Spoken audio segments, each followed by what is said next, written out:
Magandang araw po sa inyong lahat. Welcome sa Kabuhayan at Negosyo, ang programang nagbibigay kaalaman, inspirasyon tungkol sa mundo ng pagninegosyo at kabuhayan. Ngayong araw po, makikilala natin ang isang negosyanteng mula sa simpleng simula, isang dating digital creative at graffiti artist na ngayon ay nasa likod ng Flair Ventures Incorporated. Sa mahigit 8 taon sa negosyo ay mahigit 1 taon at kalahati ng pagdodokumento ng Philippine graffiti at street art. Siya ay nagsusulong ng adikain na suportahan ng lokal na artist upang magkaroon ng sustainable income at national recognition. Kilalanin natin ang ating bisita, Mr. Angelo Altarejos. Welcome sa Kabuhayan at Negosyo, Angelo. Thank you po sa pagkakataon, Yusek. Alam ko pong napaka-busy nyo at napakaganda ng show nyo dito. So, rare na pagkakataon na makausap and about madiscuss yung graffiti and street art. So, maraming salamat po. Oo, tama-tama. Dahil nung naging guest ko ang aking kaibigan, si Arvin, talagang binibida kanya, Angelo. So, nagkaroon ako ng interest na maging bisita ka namin dito sa Kabuhayan at Negosyo. Baka naman pwede mong ikwento kung paano nagsimula ang interest mo sa sining noong ikaw ay bata pa or noong ikaw ay estudyante pa. At siguro magpapakilala ka na rin sa mga suki natin dito, mga ka-entrep, mga kasosyo dito sa Kabuhayan at Negosyo, Angelo. Ayun, magandang umaga nga po pala. Ako nga po pala si Angelo Altarejos.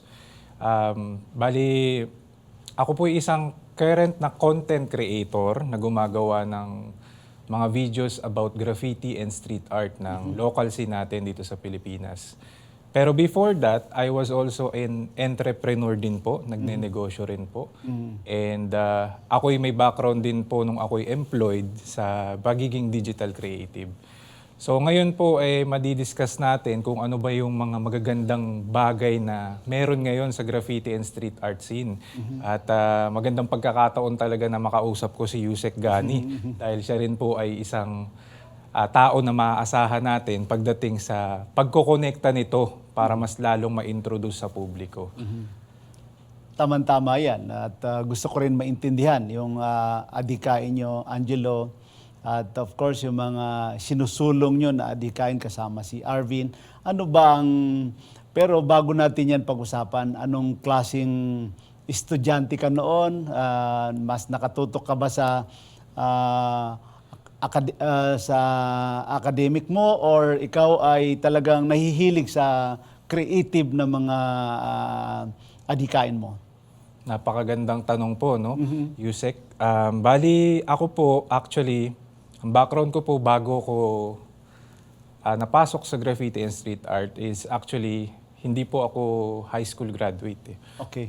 Bali, ano po ako, drop out ako ng 4 years, second year high school, at ako'y graduate lang po sa alternative learning system. So, masasabi kong medyo iba. Kakaiba yung naging background ko po and medyo exposed po ako sa mga libangan at mga trip po ba sa kalsada. Kaya Nung kabataan mo? Opo, nung kabataan.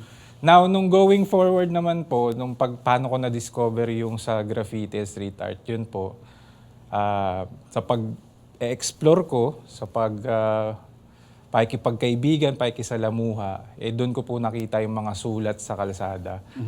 And dahan-dahan ko naintindihan yung pinanggalingan nito at mga iba-ibang perspective ng mga unang graffiti and street artists na nandito na mga Pilipino, na Pinoy artist. And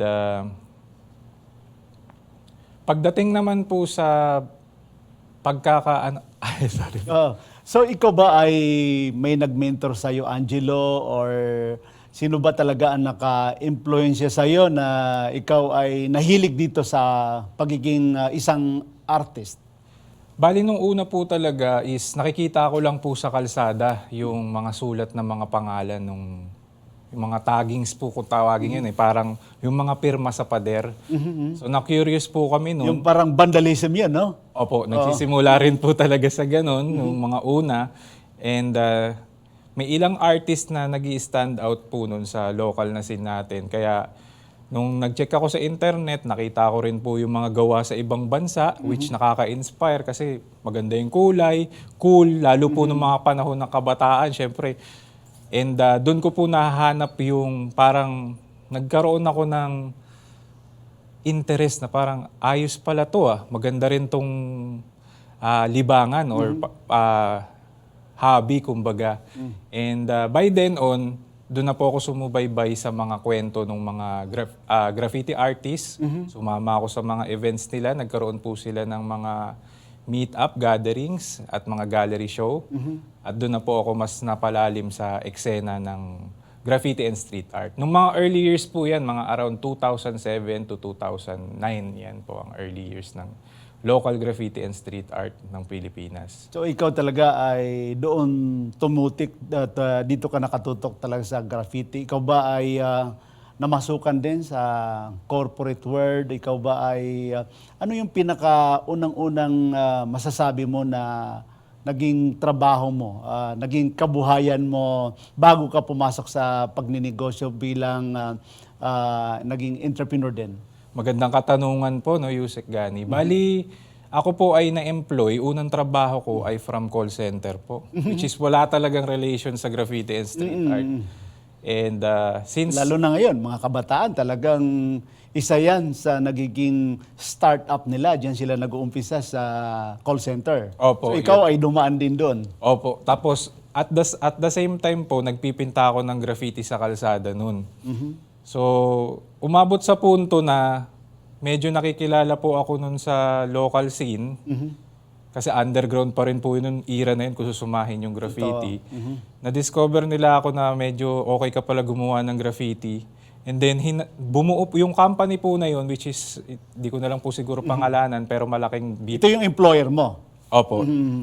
Bali, bumuo sila ng ng creative team na may graffiti artist at ako po yung kinuha nila na graffiti artist. Magaling yung gawa mo, so i-hire ka namin dito. Sana ma-develop natin yan na maging part ng creative ng company. At yun na po yung naging career ko na naging digital creative na ako as well as graffiti artist ng... So doon mo na talaga na-discover yung sarili mo na ikaw ay isang digital creative. Ay, yes po, opo. So, bali, dun po parang naging formal na kaya pala tong pagkakitaan. Kasi before talaga, hobby lang po talaga yun. Iniisip ko nun, libangan lang. Tas o kaya in time, makita ko po sa mga graffiti magazine yung mga gawa ko. Kasi nagpapasa rin po kami sa ibang bansa ng mga gawa namin. So ano talaga, Angelo, yung nagtulak sa'yo na magsimula ng sariling negosyo pagkatapos ng yung corporate or yung sabi mo nga, naging freelance work mo? Ayun po, magandang katanungan po. So, after ng call center industry experience ko po, nag-try naman ako ng mag-work at home, which is fortunately, na-hire din po kagad ako.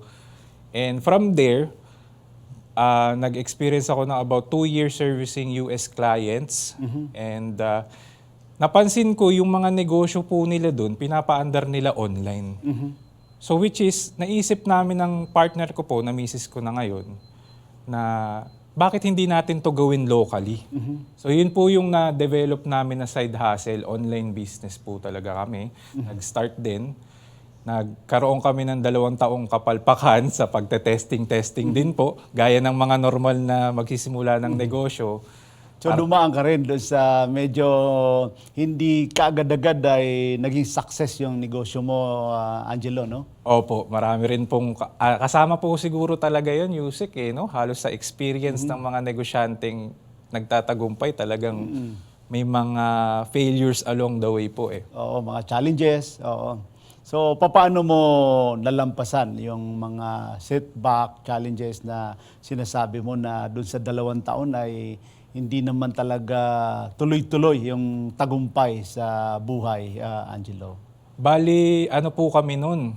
Yung unang 3 taon ng negosyo namin is employed po kami tuwing gabi. So hindi pa rin kami bumitaw dun sa work at home experience po namin sa mga clients namin sa US, at sa umaga, inaasikaso po namin yung negosyo. Kasi nung na testing po namin na maraming beses kami maraming pumapalpak, hindi po namin binitawan yung trabaho namin para may Siguradong income. may siguradong income pa rin. Kaya, ayun, after 3 years, nagkaroon ng momentum po yung online business, and yun na po yung panahon na na-determine namin na kaya na kaming pasahurin. Kaya, nilet go na po namin yung mga clients at nag-focus na full-time sa negosyo. So, matanong ko lang, Angelo, kasi napakahirap, no? Yung pinagsasabay mo na employed ka at saka at the same time ay nagninegosyo ka. So, paano mo pinagsasabay noon? Actually, talagang ano rin po gaya ng kwento ng ibang ng mga successful na tao na tinitingala ko po, may mga parte talaga na kailangan mong mag-sacrifice po So actually, 3 taon po kami hindi nag-day off. So, yun. Tuloy-tuloy yun. So, as in talagang technically walang day off. Opo, bali ang reward lang namin nun, kakain lang kami sa labas, ganun lang po. Nagkataon din po, yun na yung era ng pandemic. Okay. So kaya parang yung ganong disadvantage naging advantage para sa amin. Kasi okay din pala kasi hindi na rin ako lalabas talaga, at makakapag-focus lalo sa negosyo at sa work. Kumikita pa, no? Kahit wala kang day off. So, ano ang masasabi mo, Angelo, na pinaka natatanging naging project mo or malaking naging client mo na nahawakan mo dito sa negosyo mo?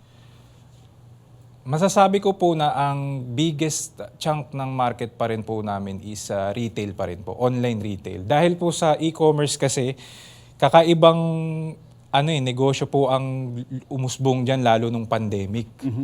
Kaya yung mga tao nasanay na rin pong umorder online.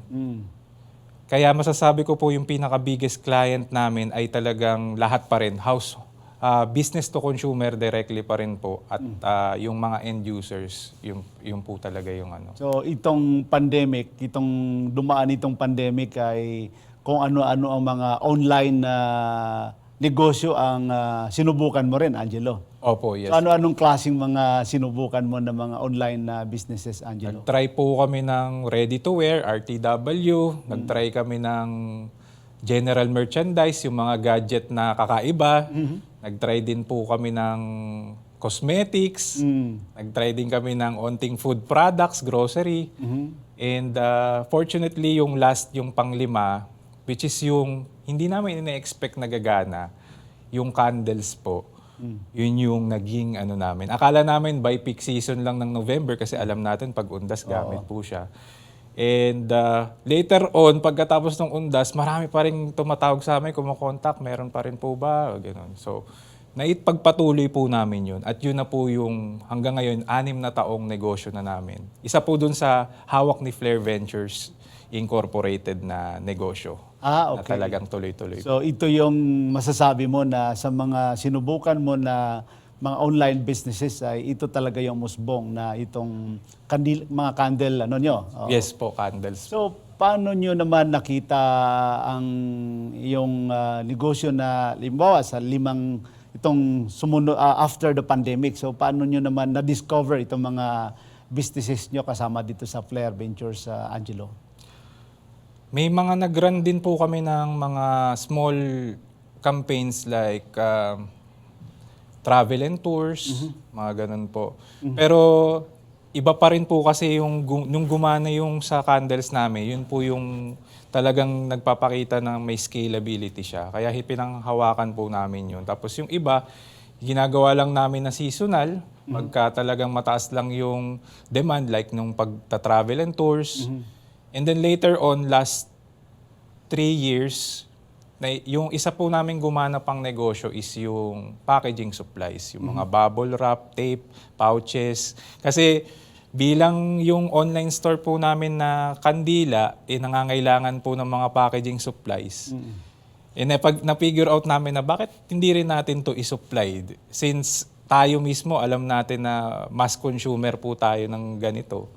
And ang dami rin po kaming nakikitang nagtatanong online. So binenta po namin. At yun naman po yung pangalawa na somehow tied up na negosyo dun sa una namin.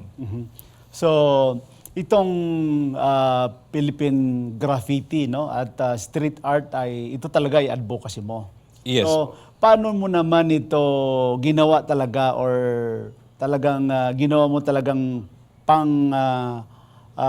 negosyo mo, pangkabuhayan mo, Angelo? Basically, magandang tanong po yun, Yusek. Hanggang ngayon, hindi pa, more on content pa lang po. Bali, 1.5 year pa lang po ako nagko-content, kaya hindi pa po siya ganun ka, kumbaga, hindi pa ganun na monetize, kumbaga po. Hindi pa ganun ang flow ng income. Pero, in time, gusto ko pong magkaroon ng mga solusyon para dun sa local graffiti street art scene, like gagawa po ng mga publication, magazine.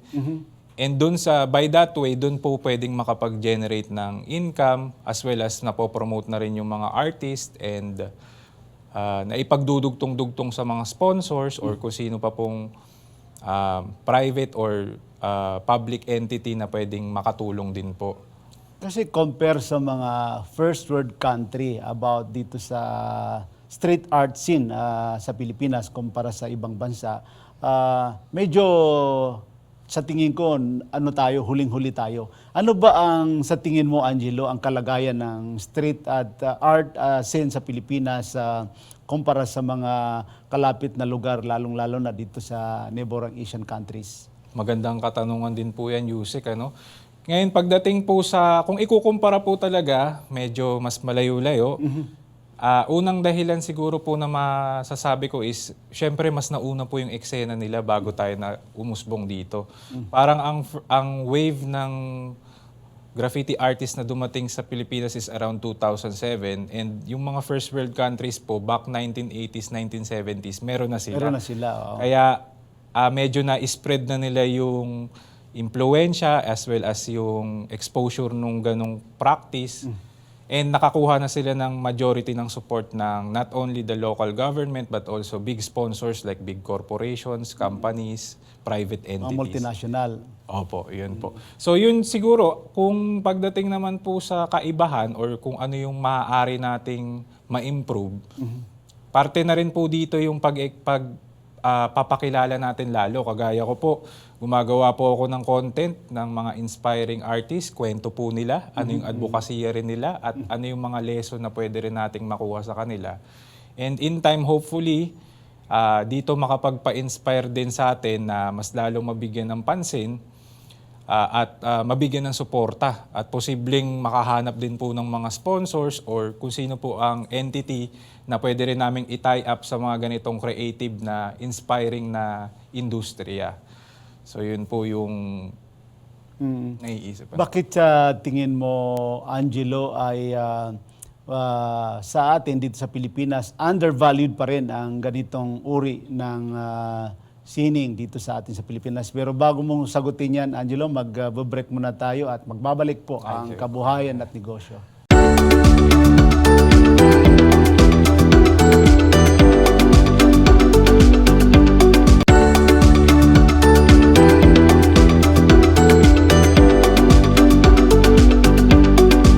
Nandito pa rin po kami ni Angelo sa Kabuhayan at Negosyo. Kanina, Angelo, ang tanong ko sa iyo ay bakit sa tingin mo undervalued pa rin ang ganitong uri ng sining dito sa ating bansa? Okay po, magandang tanong din po yan, Yusek. Para sa akin po, sa nakikita ko rin, unang-una dahil kulang pa rin po sa impormasyon ang public kung ano po ba talaga yung ibig sabihin ng graffiti and street art. And pagdating sa mga projects po, usually karamihan is available sa US like yung mga art festivals, yung mga shows. Sa ibang bansa po kasi marami na yung mga festival nila. Talagang iba-ibang region at kumbaga may mga leg pa nga po sila kung tinatawag eh. Sa Pilipinas po, isa pa lang yung kilala na graffiti and street art event every year, which is yung Meeting of Styles. Doon naman po nag-meet yung parang around 170 na artists, both local and international. So, if ever po sana na kaya tingin ko kaya undervalued din po is talagang yung awareness talaga ng public sa graffiti and street art po. Ano ba ang tingin mo pinakamalaking hamon ng mga local visual artists pagdating sa kita at mga oportunidad dito sa atin? Magandang tanong din po yan. Sa pananaw ko po, ang mga visual artists is kung pagdating sa passion at sa execution ng creativity nila, wala po tayong question talaga doon. Pagdating naman po sa kung paano nila ibebenta yung sarili nila at yung art nila, doon po minsan nagkakaroon ng gap. Kasi yung ibang artist po ngayon is hindi nila ma-determine po kung minsan kung paano i-monetize, kanino ibebenta, paano nila i-approach yung marketing. Kasi kagaya po natin, tayong mga negosyante po, medyo may aware tayo sa sales, sa lead generation, sa ibang aspeto ng negosyo. So siguro isa rin po sa talagang pinupush ko na gawa ng content is kung paano rin mamomonetize ng mga artist po yung kanilang art. Ano yung mga strategy na pwede nating i-share sa kanila. And somehow magkaroon ng entrepreneurial mindset din po. Oo, napaka-importante kagaya ng mga creative industry natin. Ano? Paano mo ba gustong tulungan ang mga kapwa artist mo na magkaroon talaga ng magiging sustainable ang kanilang income? Magandang tanong din po yan. Bali sa pagkakaroon po ng ganitong klaseng content, gaya nung ginagawa ko, mas naipupush yung mga impormasyon, kwento, storya, yung styles nila nakikita sa public. And Masasabi mo ba, Angelo, na yung art ay backbone ng ating culture dito sa Pilipinas? yes po. Magandang tanong yan dahil pag nag-iisip po tayo ng culture, di ba, ano po ba yung mga unang naiisip natin? Yung mga art din po mismo. Kaya kung iisipin natin yung culture natin, yung mga design ng mga nasa indigenous people natin, yung mga pinanggalingan po natin. Kaya malaking bagay po na hindi rin natin i-neglect ang art. Kasi pagdating ng panahon po, paano po ba tayo mare-recall din ng next generation? And in fact, in reality po, kahit tayo minsan ngayon, medyo nabablurred na rin tayo sa art na ginawa ng mga previous generation natin, which also shapes our culture. Kaya malaking bagay po na hindi natin baliwalain ang art. Oo. At may masasabi ka ba sa epekto ng patuloy na pag-consume natin ng mga foreign creative works sa local art scene natin ngayon? Yes po. Sa pagko-consume po ng foreign, mostly foreign, unang-una, yung bayad po natin sa kanila. Bali yung currency natin napupunta sa kanila, kaya medyo humihina. Yun nakaka-apekto rin po sa ekonomiya natin, sa currency natin. At pangalawa is medyo nakakabawas din po sa moral ng mga local artists pag pine-prefer natin na puro international na lang. So parang naisip nila pagka nakikipag sila, kinukumpara nila yung sarili nila doon sa international artist, yung rate nun, parang sila na nade-demotivate po ba? Parang ganun. Tama yan. At ako naman, at may mga kasama tayo na talagang inaano natin, yung advocacy natin na i-support natin yung mga local artist natin dito sa pinag-usapan natin sa art scene. Sa tingin mo ba, Angelo, ano ang papel ng gobyerno sa pag-angat ng visual arts natin dito sa Pilipinas? Actually, sa ganyang aspeto po, hindi ko po masyadong kabisado, kaya magandang pagkakataon po na nagkaroon ako ng oras makausap kayo, Yusek. Baka ma-i-refer nyo rin po kami sa mga ahensya na may similar na advocacy at mission para somehow ma-tie up na rin po namin. Oo. Ano ba ang mga inaasahan natin na magiging resulta sa pakikipag-usap mo sa mga iba't ibang sektor din para lalo natin mapalaki itong advocacy natin, Angelo? Siguro mas mai-expose pa po na may local graffiti and street art scene po. And sana maging parte rin siya ng mga project somehow, magkaroon ng separate din na kahit papano support, sponsorship or grant na pwede po naming magamit for events din. As well as sa side naman ng publication, siguro yun po yung startup na tinatrabaho ko po talaga para mas ma-publicize din yung local graffiti and street art. So may mga particular ba na klase ng mga programa o pulisiya na gusto mong makita para sa mga artist natin para lalo natin ma-improve itong sektor na ito, Angelo? Siguro po magkaroon ng mga event or festival na related sa art po na pandagdag lang din po ng exposure at para mas mapalakas at ma-inspire po lalo yung mga artist natin at ma-expose po lalo. Oo, at siguro mas maganda rin, Angelo, kung may pwede kang ibigay na success story na pwedeng ibahagi mula sa mga artist na mga natulungan mo or naging bahagi ka sa kanilang mga success story, baka pwede mong i-share sa mga kasosyo natin dito, mga ka-intrip natin dito sa kabuhayan at negosyo. Ayun po, bali yung isa sa mga kwento rin na nakausap ko recently, si Blick po, yung street artist din, is nakapodcast ko po siya. Nabanggit niya yung mas nauuna pang nakikilala yung mga local artist natin sa ibang bansa bago po dito sa Pilipinas. So yun yung isa din, which is a good thing. Good thing na nare-recognize po sila sa ibang bansa. Ang downside lang po nun is gusto niyang magbenta ng mga art niya dito sa local scene at sa Pilipinas.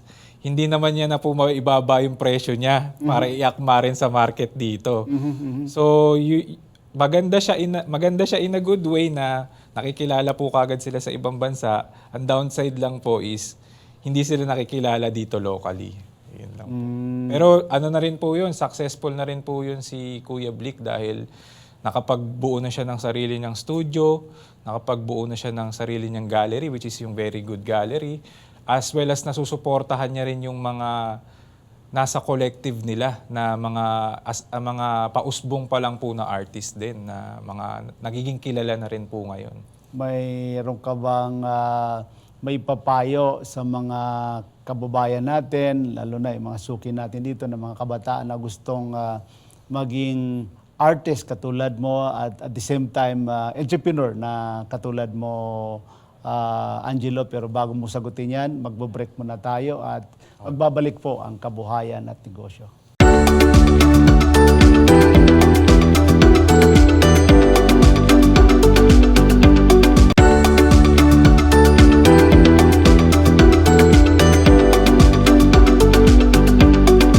Nandito pa rin po kami ni Angelo sa kabuhayan at negosyo.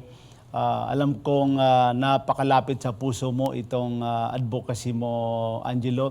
Ikaw ba may maipapayo ka dito sa mga kabataan, mga artist na gustong maging gusto nila maging career itong pagiging artist at the same time ay gagayahin kanila as a successful entrepreneur? Yes po, magandang tanong din po yan. Bali, pag sa mga nagsisimula po ng art is try to experiment lang po. Magsubok kayo na mag-sketch muna, doon naman po talaga lahat nagsisimula.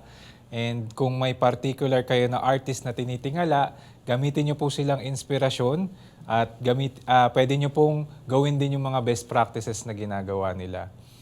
At ano pa ba? Sorry. Ano ba ang sa tingin mo na nakaka-proud moment para sa lahat ng pinagdaanan mo, lalong-lalo na sa graffiti art at sa mga nasubukan mo na mga online businesses, Angelo? Ano mga masasabi mo na proud ka? Bali yung sa negosyo po namin, Yusek, is we are awarded din ni BPI as top 10 small enterprise po dun sa BPI Silsega sa project nila na yon. And we're also part of Alibaba Netpreneur Training Program, which we are trained directly by yung mga first wave of executives ng Alibaba Group, yung kwento nila. Na ipakita rin po sa amin yung mga andar na ng negosyo sa China. And ano pa ba? Ng isa pang... Ano ba ang nagustuhan mo doon sa training? Ano ba ang natutunan mo doon na i-apply mo as an entrepreneur, Angelo? Having a strong mission and vision as well as yung... Teka lang po, sorry. Naka-live po ba yun? Sige lang. Ikwento mo pa, Juan. Bali, having a strong mission, vision, and values on your business is essential. Doon po kagad na iintindihan ng mga negosyante na malalaki na kapag naintindihan nila yung mission, vision, values, doon nila na somehow na tutumbok kung ano ba yung gusto mong solusyonan at patutunguhan ng negosyo mo in time. May mensahe ka ba sa mga suki natin, mga tagapanood natin tungkol sa halaga ng pagsuporta mo sa local na sining, Angelo? Gaya po ng nabanggit ko kanina, ang art ay backbone po ng kultura natin. So kung nineneglect po natin ang art, in time, yung kultura po natin ay hindi na marirecognize ng mga susunod na henerasyon. So sa ngayon, intindihin at suportahan po natin ang graffiti and street art movement ng Pilipinas. Meron na pong mga nakapagpatunay na kaya nating maging global, kagaya ni Kuya Quicks, na naging global toy art na po yung kanyang mga disenyo. And as well as marami na rin pong ibang international artists na hindi lang palang po kilala dito sa Pilipinas, pero marami na pong mga collectors sa ibang bansa at malaki na po ang mga halaga ng mga artworks nila. Sana mas dumami pa po ang mga artist at mas mapalakas natin ang suporta sa sining para sa susunod na generation din po. Ikaw ba, Angelo, ay sumasali ka rin sa mga business event, mga business organization para ma-promote mo itong advokasya mo at paano ka ma-contact or paano ka nila ma-engage itong mga maraming followers natin dito sa Kabuhayan at Negosyo, Angelo? Yes po, bali available po ako sa lahat ng social platforms. Kung gusto niyo po akong kontakin, feel free to reach out Mindshift with Angelo, Facebook, TikTok, and Instagram. As well as yung email ko po, mindshiftwithangelo@gmail.com. Bukas po kami ang pintuan namin para sa mga sponsors at gusto makipag-tie up, collaborate. Dahil gusto lang po talaga namin mas maipromote ang local graffiti and street art. Dahil yun po talaga doon kami nanggaling Kahit ako po na hindi naman ako graduate ng art, pero nung naintindihan ko po na may future din po pala kahit hindi ka nakatapos ng art or kahit ng formal high school, kaya mong makahanap ng ibang route na magagamit mo rin in time sa pagnenegosyo rin. Na art skill, pero entrepreneur skill din siyang maitutumbok mo. Mayroon ka bang mensahe sa mga kabataan na mga aspiring entrepreneur na gusto nilang magnegosyo, na medyo kinakabahan sila, natatakot sila to start business journey, Angelo? Yes po. Bali, nung ako po talaga din nagsimula rin, maraming tanong din sa isip ko lagi ako kung napapaisip kung gagana ba or hindi. By the end of the day, testing pa rin po kasi talaga ang makakapag-determine kung magugustuhan niya ng market o hindi. So wag tayong matakot mag-testing ng mag-testing. At karamihan sa mga naging successful na negosyante, laging may kwento na yung pinakaunang or mga unang negosyo nila hindi talaga umaandar kagad. Pero hindi mo naman kasi kailangan maging tama all the time May isang negosyo ka lang na gumana at maintindihan mo kung bakit siya gumana, kaya mo nang i-replicate yun ng paulit-ulit. Kaya huwag tayong matakot na mag-fail, mag-testing, at sumubok. Maraming salamat sa iyo, Angelo, sa pagbabahagi ng iyong kwento, inspirasyon sa aming mga manonood. tunay na kahanga-hanga ang iyong dedikasyon sa pagsusulong ng sining at kultura. At ang hangarin niyong bigyan ng oportunidad ang mga lokal na artist na magtagumpay sa kanilang larangan at magkaroon ng mas maayos na kabuhayan. Sa ating pong mga manonood, naway na-inspire kayo sa kwento ni Angelo tungkol sa sining ng Pilipino. Hindi lamang bilang anyo ng pagkamalikhain, kundi bilang mahalagang bahagi ng ating pagkakainlainlan at pag-unlad. Ako po si Gani Makatuman, nagpapaalam at nagpapasalamat. Patuloy po natin tangkilikin at suportahan ng mga lokal na negosyo, kabuhayan at sining ng Pilipino. Para po sa mga hindi nakapanood ng mga nakaraang episode, maaari nyo pong balikan ang aking YouTube channel, Gani Makatuman, at Facebook page, Gani Makatuman, Kabuhayan at Negosyo. Huwag po natin kalimutan mag-like, subscribe at i-follow na rin natin para sa mga bagong episodes at updates. We at Kabuhayan at Negosyo are one with the government in our commitment to help Filipino entrepreneurs and artists improve their lives. Lagi po nating tatandaan, kahit anumang sakuna, kahit anumang problema, kayang-kaya natin ito. Maraming salamat po.